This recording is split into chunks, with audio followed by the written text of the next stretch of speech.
자, 교착 상태와 기아 상태에 대해서 살펴보도록 하겠습니다. 먼저 교착 상태의 원리, 교착 상태가 무엇이고 왜 발생하는지에 대해서 이해를 하고, 그런 교착 상태를 해결하기 위해서 제시되어지는 예방, 회피, 그리고 탐지 및 회복 방법에 대해서 살펴보도록 하겠습니다.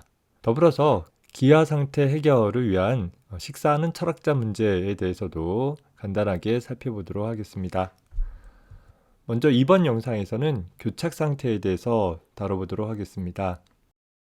교착 상태라 함은 보통 데드락이라고 표현해 주는데, 시스템 측면에서 사용하고자 하는 자원들의 요구가 뒤엉켜져 있는 그런 상태를 가리킵니다.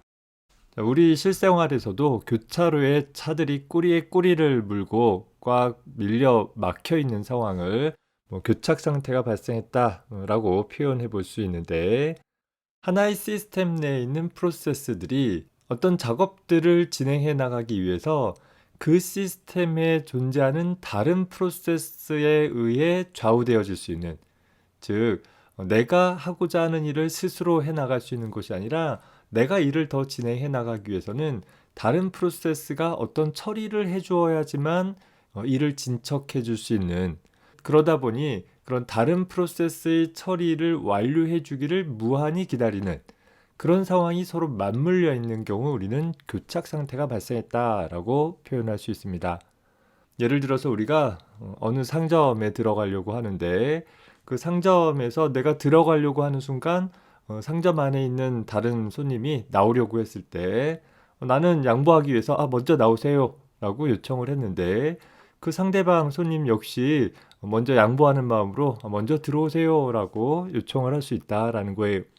나는 그 사람이 나오기를 기다리고, 그 사람은 내가 들어가기를 기다리면서 상대방의 행위가 완료되어진 이후에 내가 작업을 수행을 하려고 무한히 기다려지는, 사실 그 문을 통해서 아무도 들락날락하지 않지만 문 안쪽에 있는 사람과 문 밖에 있는 나는 서로 원하는 일들을 수행하지 못하고 있는 그런 상황을 우리는 교착 상태라고 비유해 볼 수 있는 것입니다. 그런 교착 상태를 깨트리기 위해서는 둘 중에 한 사람이 먼저 들어가거나 나와 버리면 되는 것이죠. 하지만 실제 시스템에서는 그렇게 서로 맞물려 있는 상황에서 누가 먼저 선점할 것인가에 대한 결정을 하기가 어렵기 때문에 무한히 이런 상황들이 지속되어지는 경우들이 있습니다. 그래서 교착 상태라 함은 다중 프로그래밍 환경에서, 즉 여러 개의 프로세스가 동시에 수행되어지는 환경인 것이죠. 하나의 시스템에 하나의 프로세스만 수행되어진다라고 하면 절대 교착 상태가 일어나지는 않을 거예요. 물론 하나의 프로세스 안에 스레드가 여러 개 있다라고 하면 스레드 간의 교착 상태가 일어날 수 있겠지. 하지만 단일 스레드로 구성되어진 프로세스라고 한다라고 하면 그냥 혼자 진행하면 되기 때문에 교착 상태라는 것은 절대로 고민할 필요가 없는 것입니다. 어떤 하나의 시스템에 서로 다른 프로세스들이나 서로 다른 스레드들이 병행적으로 수행되어지는 상황에서 둘 이상의 프로세스들이 서로 상대방의 작업이 끝나기를 무한히 기다리느라고 결과적으로 아무것도 하지 못하는 그런 상황이 지속되어지는 상황을 우리는 교착 상태라고 표현을 하는 것이죠. 아까 앞에서 예를 들었던 문에 들어가고자 하는 또 나오고자 하는 두 사람 입장에서 그 교착 상태를 해결하기 위해서는 누군가가 문을 나서면 되는데, 서로 상대방이 먼저 진행하기를 기다리느라고 아무것도 하지 못하는, 뭔가 바쁜 처리가 일어나서 그 일을 처리하지 못하는 것이 아니라 아무것도 하지 않으면서도 실제 일을 진행하지 못하는 그런 상황을 교착 상태라고 부른다라는 것이에요. 사실 이런 교착 상태라는 것은 병행 처리 과정에서 둘 이상의 프로세스들이 동시에 수행되어지는 과정에서 현재 공유되어진 자원들을 사용함에 따른 일종의 부작용에 대한 얘기인 것이, 아까 앞에 실제 예를 들었을 때는 문이라는, 출입문이라는 것이 공유 자원인 것이죠. 그리고 나가려는 사람과 들어가는 사람들이 각각의 병행적으로 처리하는 프로세스들이 될 것입니다. 만약에 나가는 문과 들어가는 문이 별도로 존재한다라고 한다면 이런 상황에서는 교착 상태가 일어나지는 않을 거예요. 다만 들어가는 문에도 내가 혼자 들어가는 것이 아니라 다른 사람하고 거의 동시에 들어가려고 한다라고 하면 먼저 들어가세요, 먼저 들어가세요. 이런 상황을 통해서 여전히 교착 상태가 발생될 수는 있는 것입니다. 이 교착 상태에 대한 개념을 조금 더 명료하게 하기 위해서 간단한 예를 들어봅니다. 자, 여기 다리가 있다라고 가정해 봅시다. 왕복 2차선 도로인데 우리가 다리를 왕복 2차선으로 건설하기에는 교통량이 많지 않아서 다리는 제한적으로 1차선 도로를 만들었다라고 가정을 했어요. 자, 이때 이쪽 편에 있는 자동차가 건너갈 때에도 이 교각을 이용해야 할 것이요. 이쪽 편에 있는 자동차가 건너갈 때에도 이 교각을 이용해 줘야 하는 그런 상황인 것입니다. 즉, 이 교각이라는 것은 양쪽에서 진입하는 자동차들이 공유하는 일종의 공유 자원에 해당할 수 있는 것이죠. 자, 양쪽에서 자동차들이 쭉 달려들었다가 공교롭게도 교각 위에서 양방향의 자동차들이 서로 마주했다라고 한다면 이제는 어떻게 해줘야 되겠어요? 파란색 차도 진행할 수 없고 분홍색 차도 진행할 수 없는, 누구도 진행할 수 없는 그런 상황이 발생이 되어지는 거죠. 다리 위에 자동차들의 흐름이 많아서 이용하지 못하는 것이 아니라 어떠한 방향의 자동차도 진행하지 못하는 상황에서 서로 상대방이 비켜주기를 무한히 기다려야 하는 그런 상황이 발생이 되는 것입니다. 분홍색 차가 됐던 파란색 차가 됐던 뒤로 차를 빼주고 나서 다리의 한 부분을 확보하면 나머지 쪽 차가 그 공간을 통해 다리를 온전하게 사용할 수도 있지만 또 따라서 보면 뒤쪽에서 계속해서 밀려드는 자동차들 때문에 이 차가 혹은 이 차가 뒤로 후진할 수 없는 상황이 발생될 수도 있는 것입니다. 그렇다라고 하면 한 대의 자동차만 후진하면 되는 것이 아니라 이 뒤쪽에 있는 모든 차들이 다 줄줄이 후진을 해야지만 상황이 해결이 되어질 수도 있는 것이겠죠. 그러다 보면 때에 따라서 분홍색 차가 후진을 한 이후에 요 빈 자리를 통해서 파란색 차가 진입을 했는데 이번에는 이제 파란색 차들이 줄줄이 쭉 계속 교각을 점유한다라고 하면 이 분홍색 차들은 양보를 했음에도 불구하고 지속적으로 이 교각을 이용하지 못하는 그런 기아 상태가 발생되어질 수도 있는 것입니다. 실제 우리가 사용하는 대부분의 상용 운용체제에서는 이런 교착 상태를 완벽하게 완전하게 예방해 주거나 처리해 주지는 못하고 있어요. 일반적으로 교착 상태라는 것이 일어날 가능성들이 굉장히 특별한 조건이다 보니까 그 부분들을 온전하게 처리하기 위한 다양한 시도보다는 그냥 문제가 되면 사용자가 알아서 처리해 주겠지, 알아서 프로그램을 종료해 주겠지 라는 선택을 해주게 되는 것입니다. 즉, 이 교각 위에 교착 상태가 발생됐다라고 하면 시스템을 사용하는 사용자가 분홍색 차가 됐던 파란색 차가 됐던 집어서 던져버리는 거예요. 강물로 던져버려서 이 자리를 비워놓고 그 자리를 통해서 다른 프로그램들이 진행되어질 수 있도록 할 수 있는 통로를 확보를 해주는 다소 좀 문제가 있는 그런 방법들을 선택을 하나 그런 교착 상태라는 것이 자주 일어나는 것은 아니기 때문에 어떻게 보면 가장 현실적인 해결책으로 선택되어지기도 하는 것입니다. 자, 이런 교착 상태는 커널 코드 내에서는 거의 발생하지 않을 것입니다. 커널 자체가 또 효율성이나 혹은 안정성을 위해서 매우 정교하게 작성되어졌기 때문에 그렇겠죠. 그렇다라고 하면 교착 상태는 상대적으로 정교하지 못한 코딩으로 구성되어진 멀티스레드 응용 프로그램에서 주로 발생하게 되어질 것입니다. 다만 앞서서 얘기했듯이 대부분의 컴퓨터 시스템은 교착 상태를 막도록 처리할 수 있는 데에는 많은 시간이나 혹은 많은 프로그램 코드가 필요하기 때문에 일반적으로는 교착 상태를 허용해 주게 되어지고 교착 상태가 발생하게 되어지면 해당하는 응용 프로그램을 강제 종료하거나 혹은 시스템 전체를 재시작하는 그런 방법을 취하게 되어지게 됩니다. 여러분들이 윈도우 시스템 사용을 하면서 응답 없음이라는 오류 대화 상자를 만나본 적이 있는지 모르겠어요. 어떤 특정 응용 프로그램이 장시간 어떤 일을 처리하지 않으면서 대기하는 것 같아 보이면 응답 없음 대화 상자를 통해 가지고서 사용자로 하여금 해당하는 프로그램을 강제로 중단하도록 할 것인지 아니면 대기할 수 있도록 할 것인지를 선택하도록 해주고 있는 것입니다. 전형적인 멀티스레드 상황에서 교착 상태가 발생한 사례를 살펴보면 다음과 같은 경우를 생각해 볼 수 있을 것이에요. 자, 두 개의 스레드가 있는데 두 개의 스레드가 각각 서로 다른 락을 가지고서 어떤 작업들을 수행을 하려고 하는 거예요. 그래서 첫 번째 스레드 입장에서는 락 A를 소유하고 있고 이 상황에서 두 번째 스레드는 락 B를 소유하고 있는 상태이다라는 거예요. 자, 이렇게 각각의 스레드가 하나의 락을 소유하고 임계 영역에 들어가서 그 자신의 일을 수행을 하면 별 문제는 없는데, 자, 문제는 이 락 A를 소유하고 있는 첫 번째 스레드가 주어진 작업들을 처리하기 위해서 추가적으로 락 B를 소유하고자 요청을 보내는 일이 발생이 되어졌다라고 가정을 해보자라는 거예요. 자, 다만 현재 이 락 B는 두 번째 스레드에 의해 사용되고 있는 상황인 거잖아요. 자, 그런데 역시 이 두 번째 스레드는 이 락 B를 소유하고 있는 상황에서 주어진 작업을 수행을 하다가 이제는 반대로 락 A를 필요로 하는 요청을 보낸다라고 가정을 해보면, 자, 생각해 보세요. 첫 번째 스레드가 필요로 하는 락 B는 두 번째 스레드가 이 소유한 락을 가지고서 모든 처리를 끝나고 나왔을 때 비로소 해제되어지는 데 반해서 이 두 번째 스레드가 모든 일을 처리하기 위해서는 락 A가 필요한데, 락 A는 역시 첫 번째 스레드가 모든 일을 다 처리하고, 즉 락 B까지도 소유한 채로 주어진 일을 모두 처리해줘야지만 반납할 수 있는 그런 상황인 것이죠. 따라서 첫 번째 스레드는 락 A를 갖고 있는 상태에서 락 B를 필요로 하고 있고, 반면에 두 번째 스레드는 락 B를 소유하고 있으면서 락 A를 필요로 하고 있는, 이렇게 서로 상대방이 가지고 있는 락이 해제되어지기를 기다리면서 정작 본인은 아무것도 하지 못하는 이런 상황이 발생되어지는데, 이 부분을 바로 교착 상태라고 표현을 한다라는 것이에요.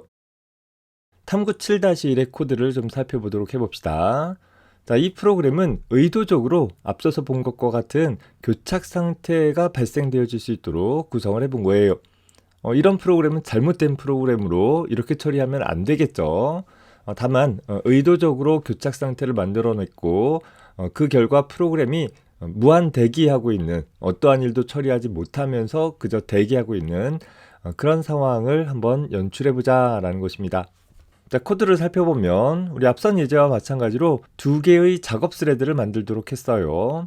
다만 이전 예제와 다르게 생성되어지는 작업 스레드가 똑같은 일을 처리하는 것이 아니라 첫 번째 작업 스레드는 워커1이라는 함수를, 두 번째 작업 스레드는 워커2라는 함수를 호출할 수 있도록 구성을 했다라고 가정을 해봅시다. 자, 더불어서 이 프로그램 안에서는 x, y라는 두 개의 공유 변수가 있고, 각각의 공유 변수를 안전하게 상호 베타적으로 접근할 수 있도록 하기 위해서 뮤텍스를 이용한 락 두 개를 두었어요. 락 1은 공유 변수 x를 접근하기 위해서 사용되어지는 열쇠인 것이고, 락 2는 공유 변수 y를 접근하기 위해서 제공되어지는 락 변수가 되어지는 것이에요. 따라서 스레드를 만들기 전에 두 개의 락 변수를 각각 초기화해 주었고, 자, 그리고 메인 함수에서는 두 작업 스레드에 대한 모든 처리가 끝날 때까지 대기하고 있다가 모든 작업이 끝나고 나면 최종적으로 x, y라는 공유 변수의 값을 출력할 수 있도록 구성을 해본 것입니다. 자, 여기까지는 별 문제는 없어요. 자, 다만 현재 이제 첫 번째 스레드에 의해서 호출되어지는 워커1이라는 함수와 두 번째 스레드에 의해서 호출되어지는 워커2라는 함수를 한번 살펴보도록 해봅시다. 현재 첫 번째 스레드는 스레드 내에서 환기태라는 이름을, 또 두 번째 스레드는 이찬수라는 이름을 각각 전달을 해주고 있어요. 자, 그 상태에서 워커1이라는 스레드는 함수 출시 전달되어진 이름을 매개 변수로 전달받고 공유 변수 x를 접근을 하기 위해서 첫 번째 락을 잠궈주는 작업들을 수행을 하도록 했어요. 자, 그리고 2초 대기하고 있다가 깨어나서 다시 y라는 공유 변수의 값을 수정할 수 있도록 하기 위해서 락2를 추가적으로 요청을 해준 것이에요. 자, 여기서 첫 번째 락을 풀고 두 번째 락을 요청을 한다라고 하면 전혀 문제 없겠지만, 첫 번째 락을 소유하고 있는 상태에서 추가적으로 두 번째 락을 요청하고 있다라는 점에 좀 눈여겨봐야 될 것이에요. 자, 공유 변수 y에 대한 접근이 끝나고 나면 두 번째 락 해제해주고, 그리고 첫 번째 락 해제해주고 나서 그 작업을 모두 마치도록 구성을 해본 것입니다. 사실 이 첫 번째 스레드만 동작한다라고 한다면 전혀 문제 없을 거예요. 혹은 여러 개의 스레드가 모두 다 워커1이라는 함수만 호출한다라고 하면 역시 전혀 문제가 없을 것입니다. 자, 그런데 문제는 두 번째 스레드에 의해서 호출되어지는 워커2라는 함수는 첫 번째 스레드에 의해서 호출되어지는 워커1과 다르게 먼저 공유 변수 y를 먼저 접근을 하고 있더라라는 거예요. 따라서 얘는 두 번째 락 변수를 먼저 잠가주고 나서 그리고 2초 쉬었다가 첫 번째 락 변수를 추가적으로 요청을 하고 있는 그런 상황이 연출되어진 것입니다. 자, 리눅스 시스템에서 미리 코드는 입력을 해 두었어요. 해당하는 코드를 컴파일하고 그 실행 파일을 실행을 해 봅시다. 자, 프로그램 수행을 하면 첫 번째 스레드에 의해서 락 1이 잠겨져 있고 두 번째 스레드에 의해서 락 2가 잠겨진 채로 프로그램은 더 이상 진행되어지지 못하고 계속 대기하고 있는 그런 상황을 볼 수 있죠. 자, 왜 이런 상태가 일어났는지를 한번 살펴봅시다. 첫 번째 스레드에 의해서 워커1이라는 함수가 먼저 호출되어졌다라고 가정을 해봅시다. 자, 그러면 현재 워커1에서 첫 번째 락 변수가 잠궈지는 작업이 일어나게 될 것이고 x라는 공유 변수가 첫 번째 작업 스레드에 의해 사용되어지게 되겠죠. 자, 그 상태에서 sleep이라는 함수를 통해서 첫 번째 스레드가 잠깐 대기하고 있는 상태에 컨텍스트 스위칭이 일어나서 두 번째 스레드로 옮겨가게 될 거예요. 자, 두 번째 스레드 입장에서는 락2를 잠가주는 작업을 수행을 하고 공유 변수 y 값을 조작한 후에 그리고 2초 잠드는 그런 작업들을 수행을 하게 되겠죠. 첫 번째 스레드는 락1을, 두 번째 스레드는 락2를 소유하고 있는 상태에서 둘 다 이제 다 잠에 들었다가 이제 깨어나기를, 아마도 첫 번째 스레드가 먼저 깨어날 거예요. 자, 깨어나서 하고자 하는 일은 공유 변수 y에 접근을 하기 위해서 두 번째 락 변수를 소유하고자 요청을 보낼 거예요. 자, 그런데 두 번째 락 변수는 이미 두 번째 작업 스레드가 현재 점유하고 있는 상태인 거잖아요. 따라서 첫 번째 스레드는 여기서 두 번째 락 변수가 사용되어지기를 대기하게 되어지게 될 것이에요. 자, 이 상태에서 역시 컨텍스트 스위칭이 일어나서 두 번째 작업 스레드로 넘어갔다라고 했을 때 두 번째 작업 스레드 역시 슬립에서 깨어나고 나서는 첫 번째 락 변수를 추가적으로 요청하는 작업들을 수행을 하게 된다라는 거죠. 따라서 이후 상태에서는 첫 번째 작업 스레드는 락2가 해제되어지기를 기다리고 두 번째 작업 스레드는 락1이 해제되어지기를 기다리면서 아무것도 하지 못하는 일이 무한히 반복되어지게 되어진다라는 거예요. 자, 다시 리눅스 시스템에서 보면 여전히 프로그램은 끝나지 못하고 대기하고 있는 것을 살펴볼 수 있죠. 자, 우리는 강제로 프로그램을 끝내기 위해서 컨트롤 키와 C 키를 동시에 눌러줍시다. 이 컨트롤 C는 현재 쉘 프로그램이 포그라운드 프로세스인 이 데드락이라는 프로그램에게 보내는 하나의 신호, 시그널로서 프로그램을 중단해라 라는 그런 신호가 되어집니다. 현재 두 프로세스 P0와 P1이 있다라고 했을 때 P0와 P1 사이에서 1로 초기화되어진 세마포 S와 Q가 있다라고 했을 때 먼저 P0 측에서 S라는 세마포에 대해서 웨이트 호출을 했어요. 즉 0으로 바꿔놓고 자기는 이후의 내용을 진입을 하게 되는 것이죠. 자, 그 순간에 컨텍스트 스위칭이 일어나서 P1 프로세스로 이동을 했는데 P1 프로세스에서는 이제는 Q라는 세마포 변수를 웨이트 호출을 해서 역시 이를 0으로 바꿔주고 다음으로 진행을 했어요. 바로 이어서 S라는 세마포에 대해서 웨이트 호출을 했는데 현재 S라는 세마포는 여기에서 0으로 바뀌어져 있죠. 현재 이 웨이트 호출을 했을 때 세마포 변수 값이 0이면 진행을 못하고 대기하게 되어지니까 블러킹을 하던 혹은 무한히 반복문을 수행을 하던 대기하게 되어지고 S라는 세마포 값이 1이 되어지기를 기다리게 될 거예요. 자, 그 상황에서 컨텍스트 스위칭에 대해서 다시 P0로 돌아왔을 때 P0도 뭔가 쭉 일을 수행을 하다가 Q 세마포에 대해서 웨이트 호출을 수행을 한다면 Q라는 세마포는 여기서 0의 값이 되어지죠. 얘도 여기서 또 기다리게 된다라는 거예요. 자, P0 입장에서는 P1이 0으로 만들어 놓은 세마포 값을 1로 바꿔주기를 기다리는 것이고 P1 입장에서는 P0가 0으로 만들어진 세마포 값을 1로 바꿔주기를 기다리고 있는 상황이죠. 자, 그런데 P1이 0으로 만들어 놓은 세마포 Q의 값을 1로 바꿔주는 시점은 여기가 되는 것이고 P0가 0으로 만들어 놓은 세마포 S의 값을 1로 만들어주는 시점은 여기에 해당하더라 라는 거예요. 지금 각각 여기와 여기에 매달려 있는데 얘를 통과해서 이 밑에 문장들을 수행을 하고 이 시그널 호출을 혹은 이 시그널 호출을 호출해줘야지만 각각의 세마포 값을 1로 만들어줄 수 있는 상황에서 P0 입장에서 내가 이 구문을 지나칠 수 있다라고 하면 시그널 S를 해서 S라는 세마포 값을 풀어줌으로써 P1이 이 자리를 지나갈 수 있도록 해줄 수 있지만 거꾸로 P0 입장에서 얘를 지나가려고 한다라고 하면 P1이 기다리고 있는 S라는 세마포 값이 1이 되어지는 일이 선행되어야 하더라라는 거예요. P0도 P1도 그저 상대방이 획득한 열쇠를 반납하기를 무한히 기다리면서 어떠한 일도 처리하지 못하고 있는 이런 상황이 벌어질 수 있고 이 경우를 교착 상태라고 표현하는 것입니다.